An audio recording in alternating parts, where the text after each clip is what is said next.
and lead us in prayer. Open us in prayer. Heavenly Father, we come once again before you to absorb as much as we can of your teachings and from your word. Help us to receive and help us now to present to us in the best way she can. In Jesus' name we pray. Amen. Do I need to do anything with this, or do you know? I guess it's.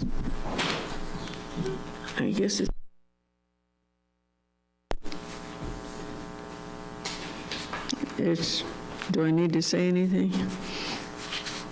So you can tell. Keep recording it. Okay. As long as we can hear it in here, it is recording it. Okay, that's what I needed to know. Before we start, I want to read a verse to you in Psalms 55. Turn if you'd like. You don't have to, but I just felt that this would be maybe a little bit of encouragement. When you're raising children, I think you need encouragement real often. But here in Psalms 55, let's read verse 22 first. It says, "Cast thy burden upon the Lord, and he shall sustain thee. He shall never suffer the righteous to be moved." So these are the promises that we can claim and lay hold of and stand on.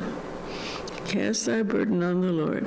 In raising children, you're going to have burdens, but you can cast them on the Lord. You can't carry the burden yourself, especially if you've got one that is rebelling and not easily to handle and not obeying right. You can't carry that burden.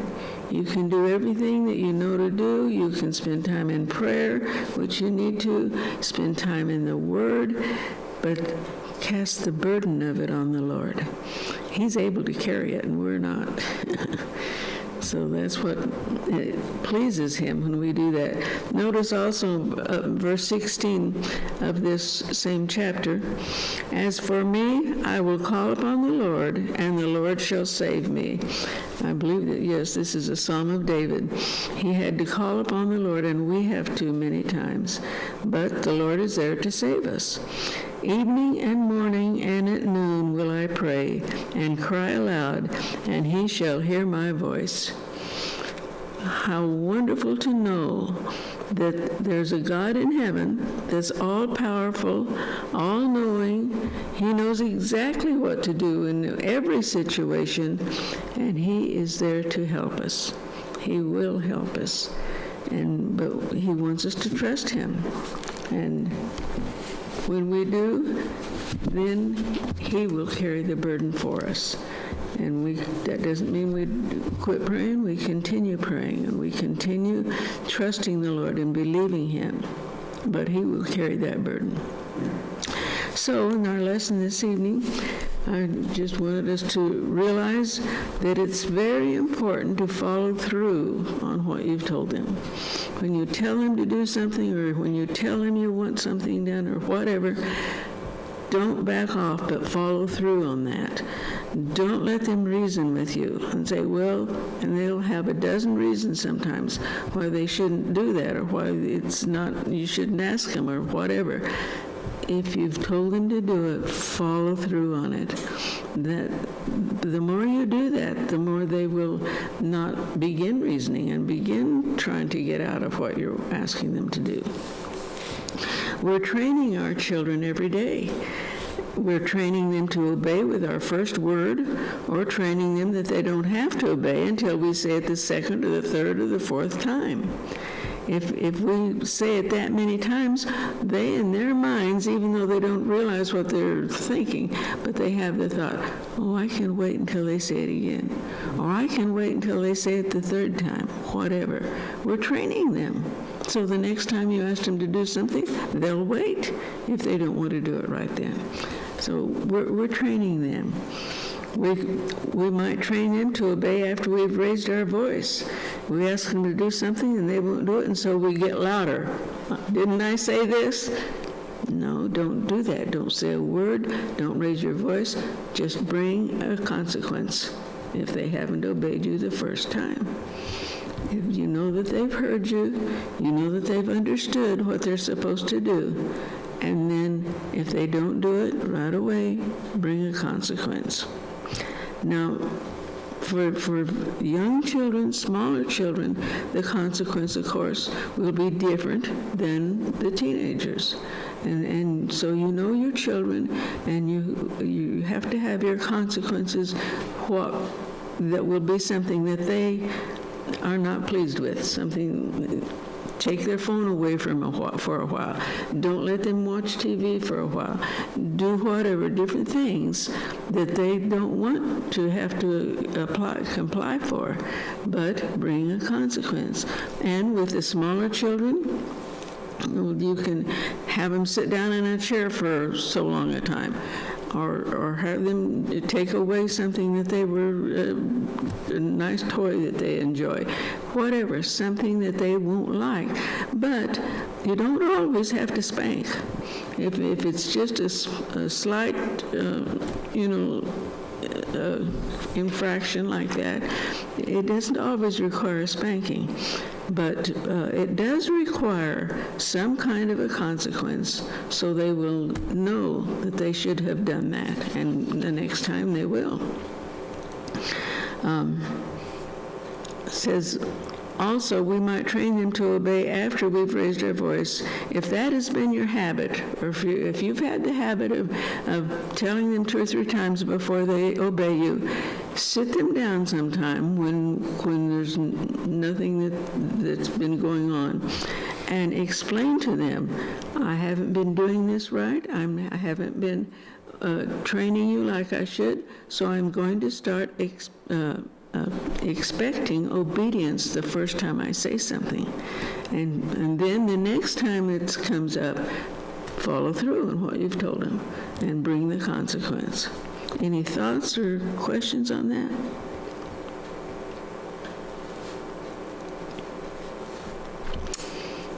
Okay, I've put an example here. If you've told them to put something down that they're holding, that's just an example. If they don't immediately put it down, you shouldn't tell them to do so again. You shouldn't say, I told you to put that down. Don't say that. If you told them to put it down and they didn't do it, immediately bring a consequence. If they didn't put it down, say, okay, you go sit down for a while, or okay, you give me your phone for a while, or whatever. That type of obedience doesn't require severe punishment, type of disobedience, but something that would get their attention to let them know that they had not obeyed. You are teaching them to obey immediately. If you tell them to do the same thing 2, 3, or more times, you're teaching them that they don't have to obey until the 2nd, 3rd, or 4th time. What else are we teaching them when we tell them and teach them to obey us immediately? Something very important. What else are we teaching them when we are teaching them to obey us immediately? Respect. And something else. Also, it could be something dangerous. Yes. Telling them, and if they do it immediately, it could save them from getting hurt. That's right. And something else. To obey God. Obeying God. The more they learn to obey us, the quicker they will learn to obey God immediately and not wait for God to change his mind. So God's not going to change his mind when he tells us to do something. But it's teaching them to obey God. That's behind all of this, because God has wanted us, he has told us to train our children to obey and to train our children to do what's right.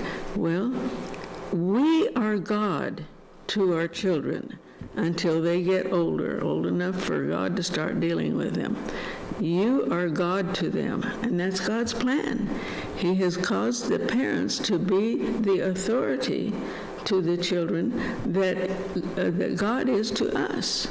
And so keep that in mind. You're obeying God, and you're teaching them to obey God.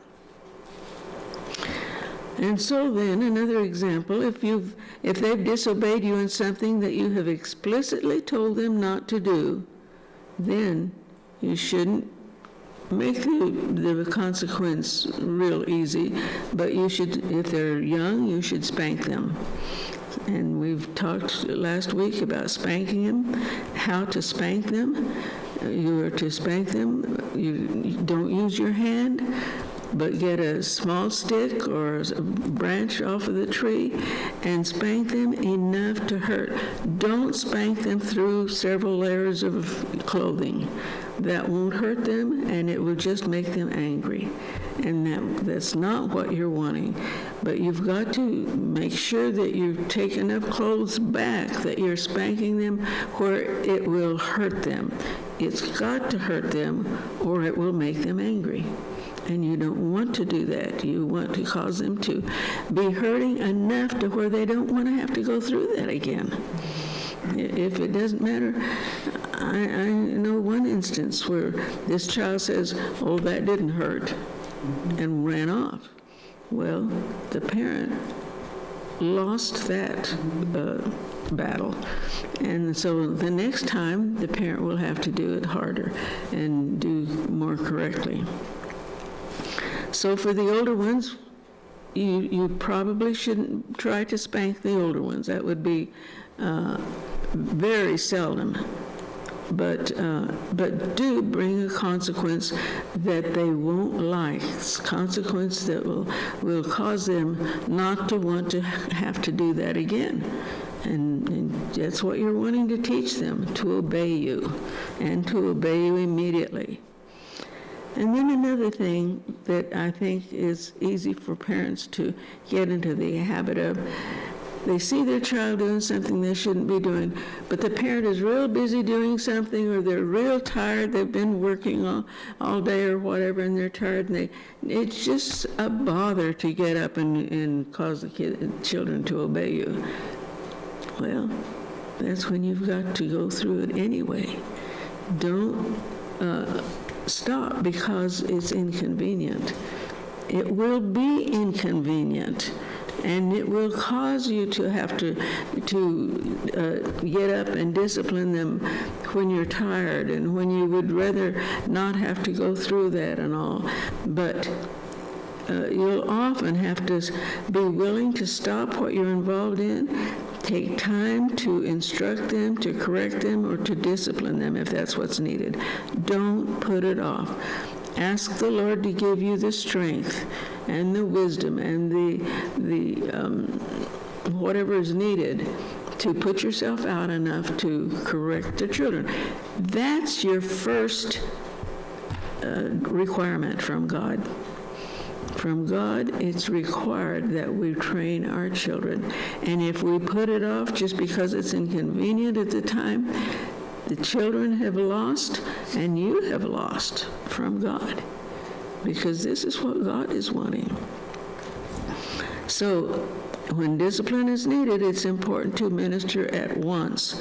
The longer you wait, the less importance the child will place upon that, whatever they've done. They'll think, oh, it wasn't really that important. And so don't wait.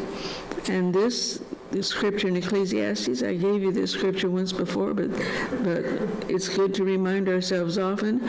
It says, because the sentence is against an evil work is not executed speedily, therefore the heart of the sons of men is fully set in them to do evil. Remember, when you teach your children to obey immediately, without allowing them the opportunity to reason, you're teaching them to obey God in the same manner. When God tells us to do something, we should not try to reason with God. We should not try to put it off, what God has told us to do. No, do it immediately. And this is what we're teaching our children. But children have to learn that. They don't automatically know these things. And so that's our business, our job as parents, to teach them. And a child will not respect his parents if he's not rightly punished for disobedience. Really, it does cause your child to respect you more. If you let kids get away with things, and sometimes you'll punish them and sometimes you won't, they will lose respect for you. But if you will punish them when it's needed, and then punish them in love, never in anger. What should you do if you're angry with them? Walk away. Walk away and breathe a prayer and ask the Lord to help you calm down, and then go back and give the punishment. And that will cause your children to respect you much more. It really will. So don't rail at your child. Never do that. If you're just speaking something in the natural tone of voice doesn't get the results you want, well, then you need to bring punishment. Don't wait until you raise your voice or till you say the second or third time. Bring the punishment. And your child knows whether you're punishing in love or in anger. They can tell that.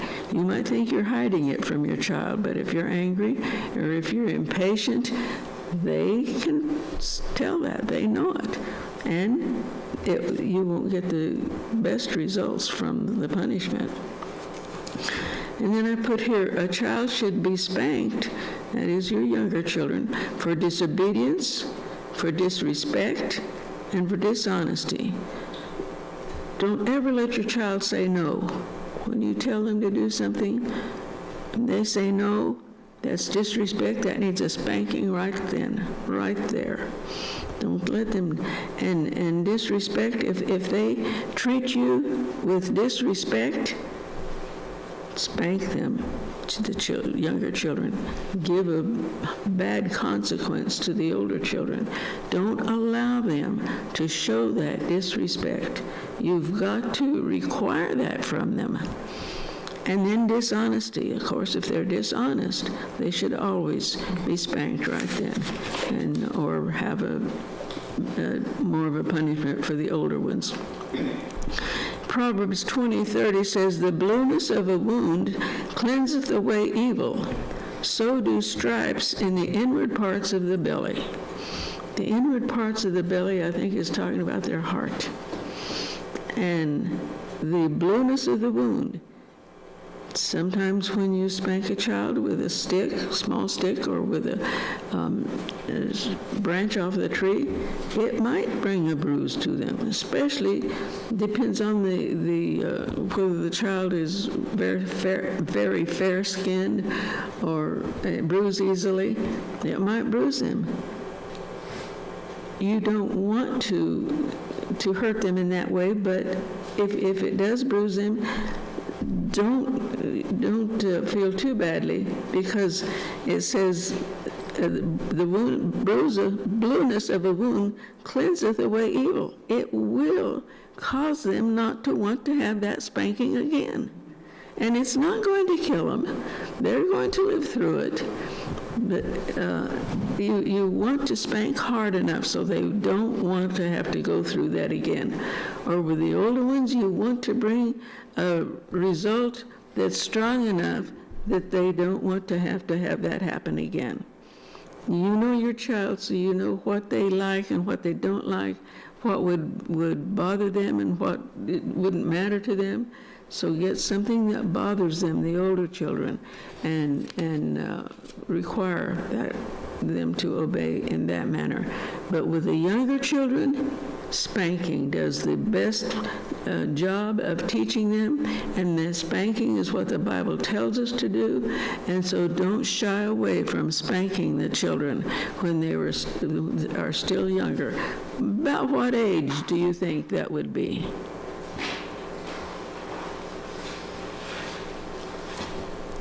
I'm not spanker. So it just depends on the child. It does. It depends on the child. I would say an average of 9 or 10, maybe 11. But as you get closer to the teenage kids, that you would need to be careful there. But be sure that you have something that they wouldn't like, the older ones. And, like you said, it depends on the child. But it says, so do stripes in the inward parts of the belly. Do you know when you spank a child because of, or give the bad punishment because of their infraction, whatever they've done that's wrong, it cleanses their heart. It causes their heart to be cleansed. I remember one time telling on my son, but he did something that shouldn't have done at all, and we gave him a pretty bad, what we did at that time, I think, was grounded him for quite a while. But he came to me a little bit later. Oh, it wasn't but 2 or 3 days maybe after we told him what he would have to do. And he says, I feel so clean. And we said, yes, because he had acknowledged to us. We found out what he had done, talked to him about it, he acknowledged it. We brought the punishment, and he says, I feel so clean. So that's what it does. It cleanses the heart. So don't let your child reason you out of the punishment needed. If you tell them, come here, I'm going to give you a spanking. Oh, no, Dad, don't spank me, or oh, Mom, don't spank me, because, and then they start giving about 10 reasons why they shouldn't have spanking. How long should you listen to that? Not at all. Say, no, you did such and such. Make sure they know what they did. Make sure they know why they're being spanked, but then spank them or give the other punishment. But God is not pleased if we are lax in teaching our children to obey. We have scripture for that, and we won't turn and read, but in 1 Samuel 3:13 I have here concerning Eli. Eli was a priest, and he had 2 sons, and the scripture says, for I have told him that I will judge his house forever for the iniquity which he knoweth, because his sons made themselves vile, and he restrained them not. Now, Eli's sons were terrible in their living. They weren't obeying God at all, and everyone knew it. Eli didn't do anything to stop them, and so God wasn't pleased with that, and he told Eli that he told Eli through Samuel, and that's when Samuel was just a little boy, but he was living with the priest at that time, and God told Samuel to tell Eli that he was going to bring judgment upon his house, and his progeny would never be priests. None of his sons would ever be priests. And so that happened. But even before that, there was a warfare. So another country came against Israel, and the 2 sons were killed in battle. When Eli heard about it, he fell back and what did he do? Broke some bones. Anyway, he died also. So both Eli both the sons and Eli lost their lives, and it was direct punishment from God because Eli had not caused his sons to obey. He had not told them ever, don't do that, don't do that. That shows God's importance that he places on parents. He does for us to teach our children. And then there's another one in 1 Kings 1:6. This has to be concerning Adonijah, who was one of the sons of David. And he says, Adonijah exalted himself, saying, I will be king. It was close to the time when David was going to turn the kingdom over to someone else, was to Samuel, who he's Solomon, that he was supposed to turn the kingdom over to. Well, Adonijah thought, well, I'd rather be king. I want to be king. And so he put himself up and he told everyone he was the king now, and he had a lot of people following him, and God wasn't pleased with that. But because it says, when he said, I will be king, the scripture said, and his father, who was David, had not displeased him at any time in saying, why have you done so? David just let him do what he wanted as he was growing up. So when he became older, he says, well, I'm going to take the place of my father. I'm going to be king. He wasn't worried about obeying his father at all, because he hadn't been corrected when he was a child. As he was growing up, God wasn't pleased with that. And in Isaiah 38:19, it says, the father to the children shall make known thy truth. And that's just a scripture telling us that God has the fathers to make known his truth to the children. This is a reason for the fathers to give place to what God has said. So does that excuse the mothers? No. A lot of times the fathers are not there. They have to work, or they're out of town or something. Or maybe maybe there's been a divorce or a death.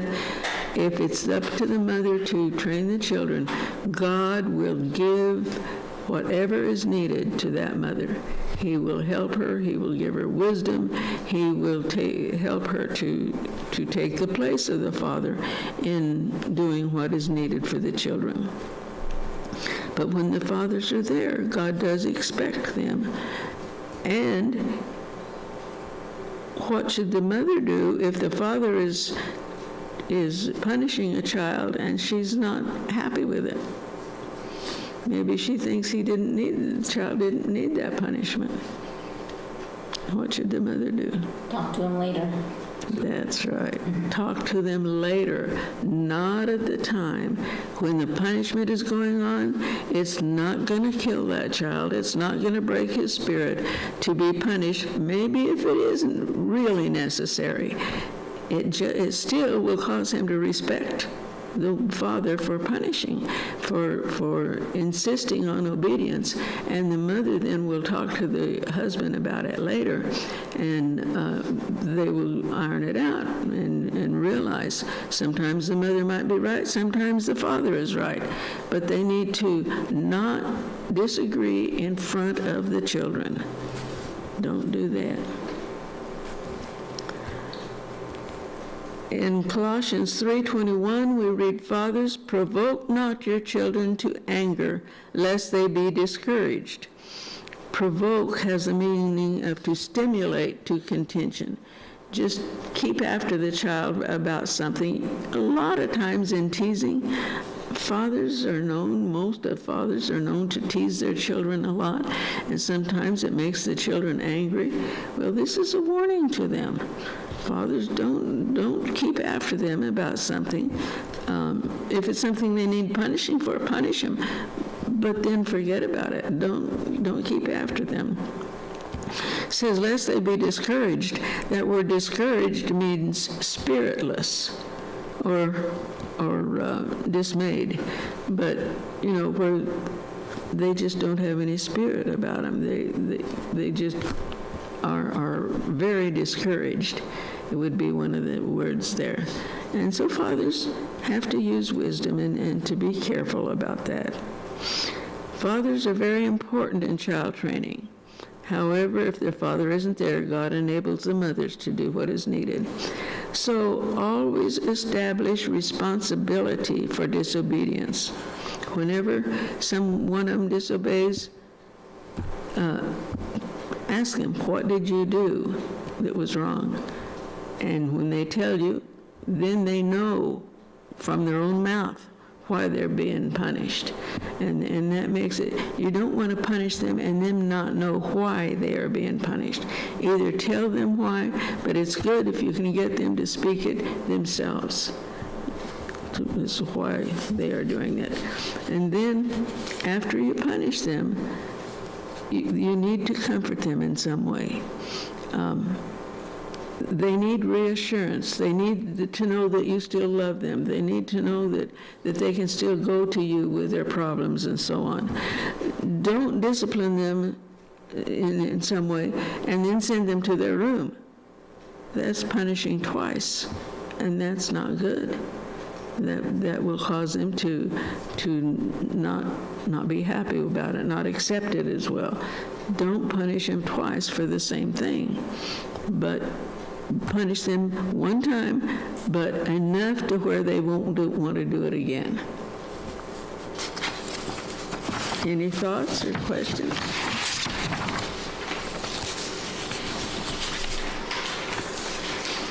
Okay, what about going to church? As children get older, why is it that some of them just say, well, I don't want to go anymore?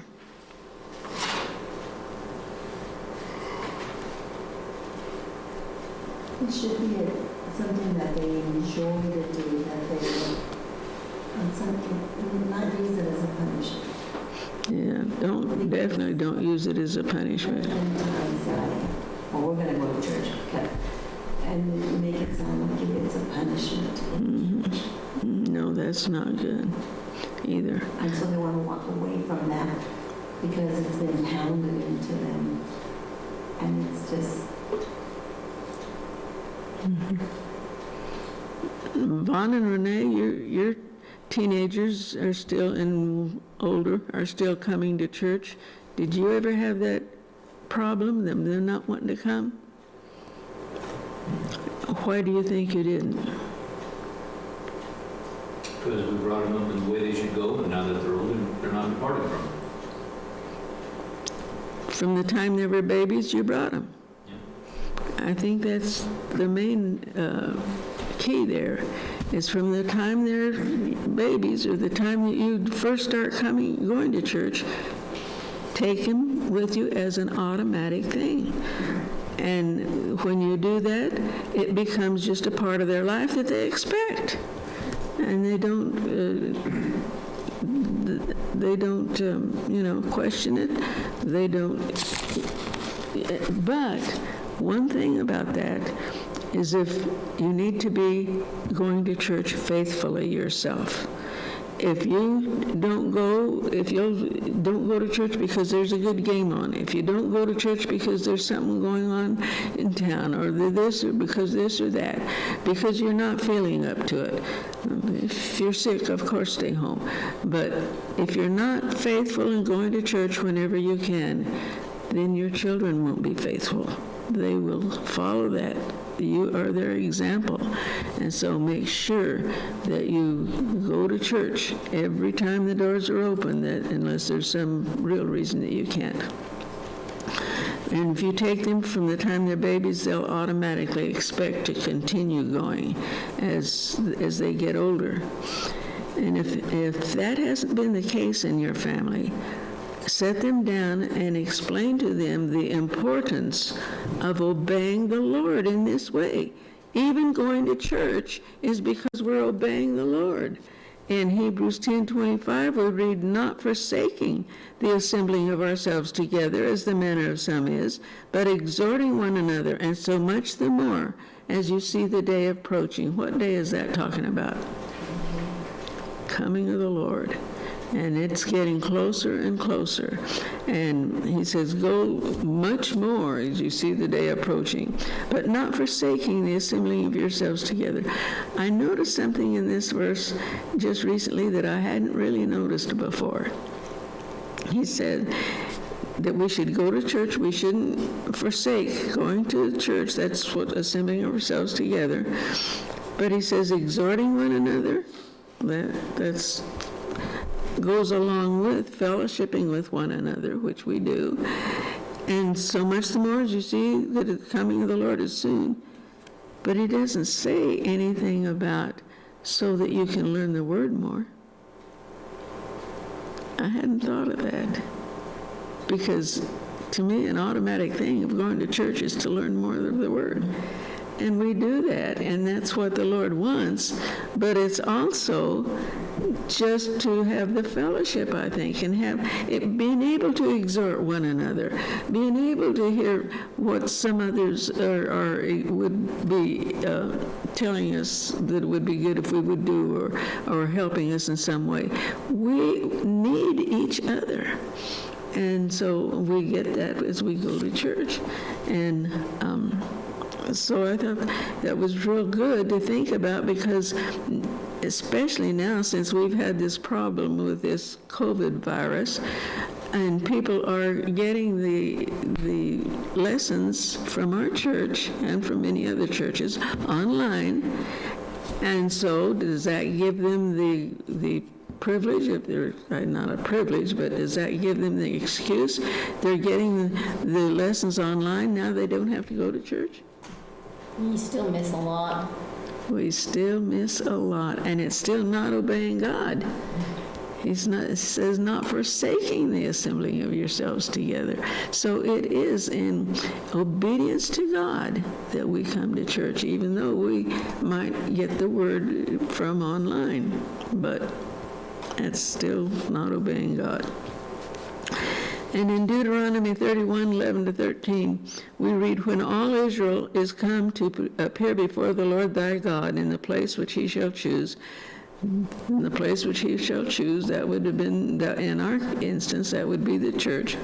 Thou shalt read this law before all Israel in their hearing. Gather the people together, men and women and children. And thy stranger that is within thy gates, that could be ones that are visiting in your home, unless at least give them the opportunity. But don't stay home because they don't want to come. Come on to church. Let them know that that's important to you. That they may hear and that they may learn and fear the Lord your God and observe to do all the words of this law. Verse 13, and that their children, which have not known anything, may hear and learn to fear the Lord your God. And then in Nehemiah 10:28 and 12:43 and Ezra 10:1, it just speaks there of ones where they gathered together to hear the word read, and it says the men and the women and children. They took their children with them, and it's very important that we do that. Then another thing that's very important, teach your children to be content. Not always wanting something different, something more, always not being satisfied with what they have. Discontentment is not being satisfied with what we have. The opposite is covetousness. And we know we're not supposed to covet. But if we're always wanting something different, and if our children are, if we are, our children will. If we're not contented with life, our children are not going to be.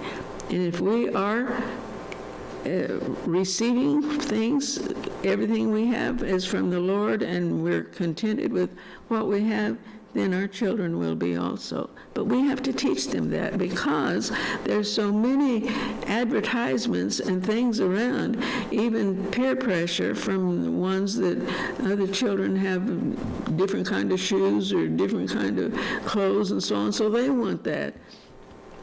And so we have to teach our children that.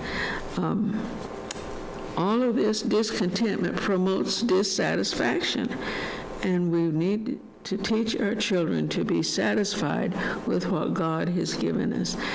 As I was studying this, I couldn't help but think of one of my daughters that from the time she was a baby, she didn't have much hair.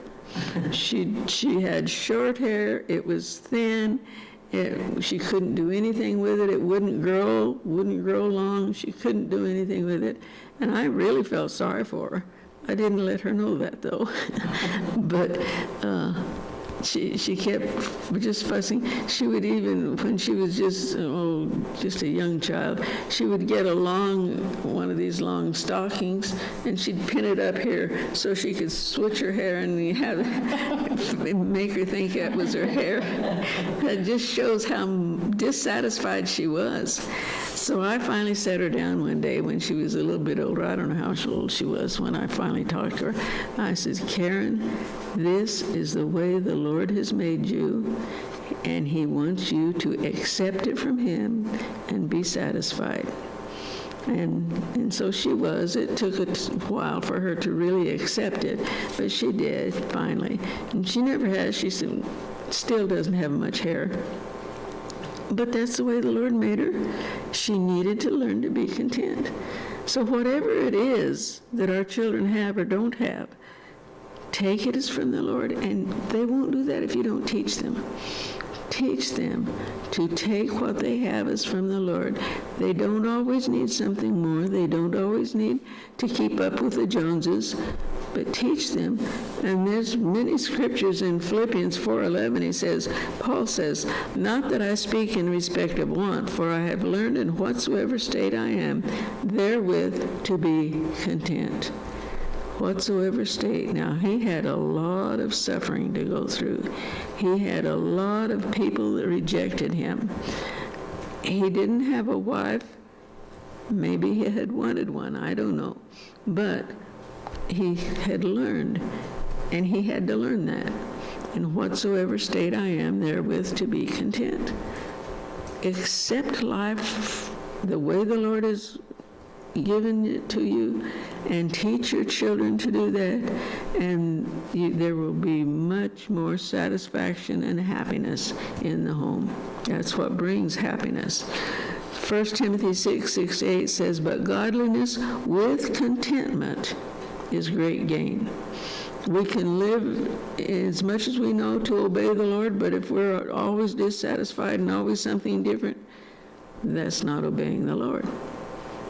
And so that isn't the gain. We need godliness with contentment. And having food and raiment, let us be there with content. We don't have to have all the stuff that everyone thinks we need. And in Hebrews 13:5, we read, let your conversation, and that means your manner of life, be without covetousness, and be content with such things as you have. For he hath said, I will never leave thee nor forsake thee. What else do we need? When God will never leave us or forsake us. He's always there, and He's there to help us, so we don't need anything else. But contentment is not automatic. It must be learned. And it's necessary for the parents to teach it to their children. Learning contentment at a young age will follow them through their lives. And parents usually give their children far too much, Used to, years ago, when a child would have a birthday, you could know that there were several different things you could give them, and they would really be happy. Now, I have small grandchildren, and what can I give them? Every toy that has ever been made, almost, they have. Any kind of sweets, candy, or cookies, they have plenty of. What can you give them that they really like? Of course, your children with each one is different, but sometimes I feel sorry for my kids because they have so much, my grandkids. They have so much. It's not good for them. It really isn't. They don't learn to appreciate things, and they miss out, I think, on a lot of happiness just because they have everything they want. So don't let it be that way with your children as much as possible. They just don't need all those things, and you want them to learn to appreciate when they have something given to them. Any thoughts on that? Children nowadays have too much. They have too much. When I was growing up, I remember one time my sister got sick, and Mother gave her a banana because she was sick. I wanted a banana so bad. I pulled my shirt up and I showed Mother my stomach and I said, see, I'm sick too. I barely remember that. My mother has told me she laughed. But a banana meant so much to us. And it doesn't to kids now. So I feel sorry for them. They miss out on a lot.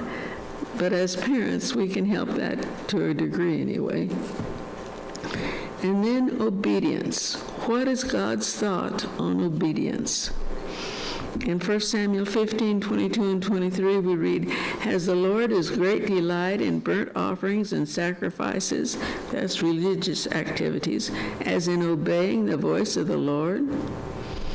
We can do all kinds of religious activities, but if we're not obeying the Lord every day and what he's put before us, God is not pleased. It says, "Behold, to obey is better than sacrifice," better than spending some time in prayer. If we're spending time in prayer and reading his word, but we're not obeying him in other things, the Lord is not pleased. As in obeying the voice of the Lord, behold, to obey is better than sacrifice, and to hearken is better than the fat of rams. That's any sacrifices we might make. For rebellion, now notice this, and this is a scripture in 1 Samuel 15:23. Rebellion is as the sin of witchcraft, and stubbornness is as iniquity and idolatry. Can you imagine? This is how God looks at rebellion. As the sin of witchcraft, worshiping witches, worshiping Satan. That's all goes in witchcraft. If we are rebellious, that's how God sees it. And so we've got to train our children not to be rebellious. And we can. If we are disciplining them properly and at the right time, they will learn not to be rebellious. That takes that out of them. And stubbornness, I think, is almost automatic with all children and all adults that haven't been trained, if they're not trained against it. Stubbornness God sees as iniquity, that's a bad sin, or idolatry, worshiping idols. We know how God thinks about worshiping idols. Well, if we're stubborn, that's how God looks at that. So, train your children not to spend their time in stubbornness, not to be stubborn. If you see that they are being stubborn about something, talk to them about it. If they continue in it, you might have to bring punishment.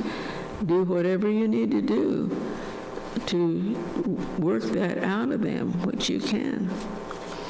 It says, "Because thou hast rejected the word of the Lord, he hath also rejected thee from being king." That's what he told Saul. He says, "You've rejected the word of the Lord, so God has rejected you from being king." We don't want God to reject us from having the highest place of reigning as the bride of Christ. This is what we're wanting. And so this is what we want him to work in us, whatever is needed. And then we want to work that in our children. When we teach our children to obey us as parents, it will be much easier for them to obey God as they get older. That's why we need to teach them. While they are young, parents are their authority. What an awesome fact. That is an awesome fact, to think that we as parents are as God to the children. But we are. That's God's order.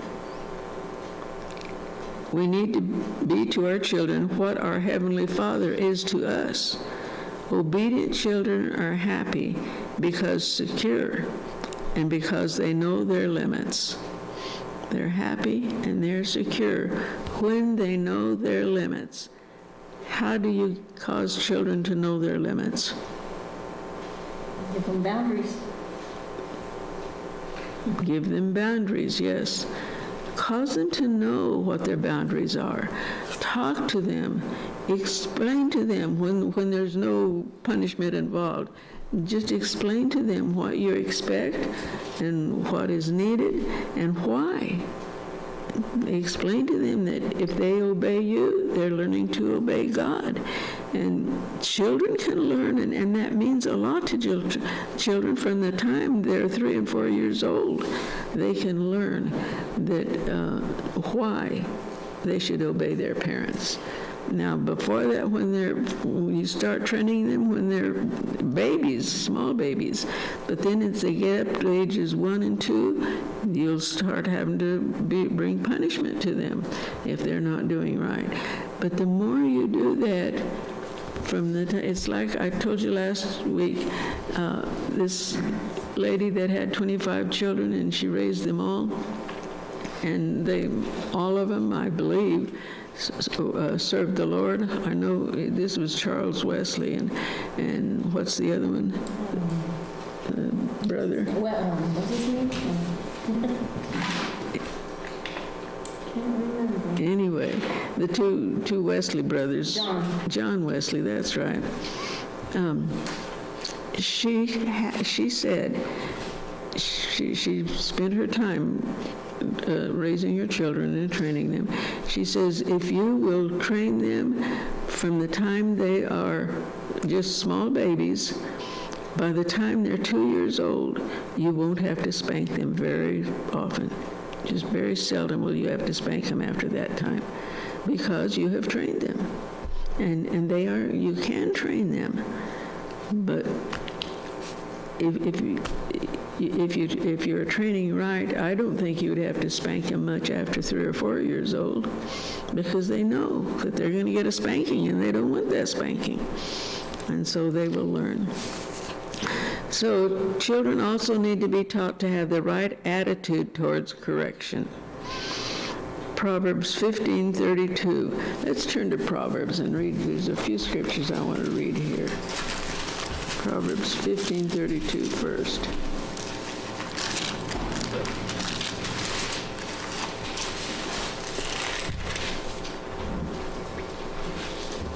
He that refuseth instruction despiseth his own soul, but he that heareth reproof getteth understanding. So, if a child refuses to be instructed, he's hurting himself. Not thinking, despising has the meaning of to think little of his own life. But he that heareth reproof and getteth understanding, a child that will hear and will obey. This word "hear" has the meaning of to hear with the thought of obeying. Then he says, the fear of the Lord is the instruction of wisdom, and before honor is humility. So Proverbs gives us so many instructions on how to raise children. If children receive correction but still show anger, if after you've corrected your child and you're given the punishment, if they still show anger, take time, sit down with them, take time to instruct them concerning God's ways. Teach them. Turn to the first chapter of Proverbs. Proverbs 1. Verse 5, a wise man will hear and will increase learning, and a man of understanding shall attain unto wise counsels. That's what we want for our children. We want them to learn to hear what God is saying and increase learning. Then they will learn more. And a man of understanding shall attain unto wise counsels. It's just, they will have so much better life. Notice verse 7. The fear of the Lord is the beginning of knowledge, but fools despise wisdom and instruction. Fools despise or think little of wisdom and instruction. In verse 8, my son, hear the instruction of thy father, and forsake not the law of thy mother. Often through Scripture we read of the importance of children obeying their father and their mother. That's very important. Now turn to chapter 16 in Proverbs.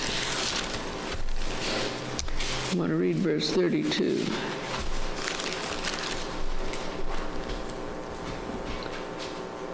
He that is slow to anger is better than the mighty, and he that ruleth his spirit than he that taketh a city. You are teaching your children to rule their spirit. That is to have, what word do I want? Anyway, to be able to control their feelings. To rule their spirit is to be able to control their feelings and not to just give way and start like little children do when they start throwing a fit. That's giving way to their soul, their spirits, and you don't want them to learn to do that. You want them to learn to control their spirit, to control themselves. Then, as they get older, as they get adults, they won't get in near as much trouble because they have learned to control their feelings. We have to learn that. We have to learn to control ourselves. And the Bible is what teaches it. Notice chapter 25, verse 28.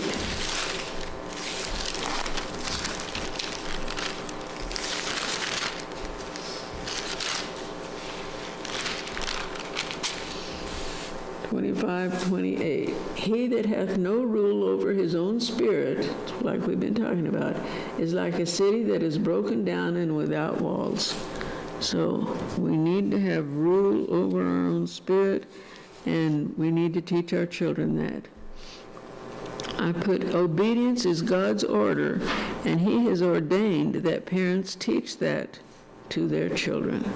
Teach them to obey. And we can. But like I said when we first started, it will cause a lot of crying out to the Lord, a lot of waiting on him, and spending time in the Word and in prayer, and letting the Lord guide us, and giving up a lot of our comfort zone when we're tired or we are busy. We don't want to take time to correct our children. All of that has to wait. We have to take the time to correct our children when they need it. And it will be, if we correct it when they need it in the right way, we won't have to correct them nearly as often because they will want to obey. So any thoughts or questions?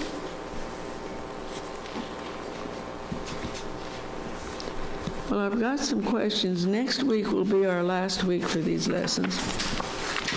And I want to pass out these questions, but I also would like for each one of you to write down either a question or a thought that you have that you've learned or wanting more instruction concerning.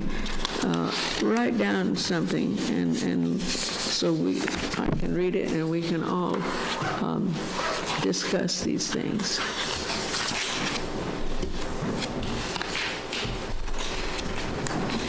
Here's one for you.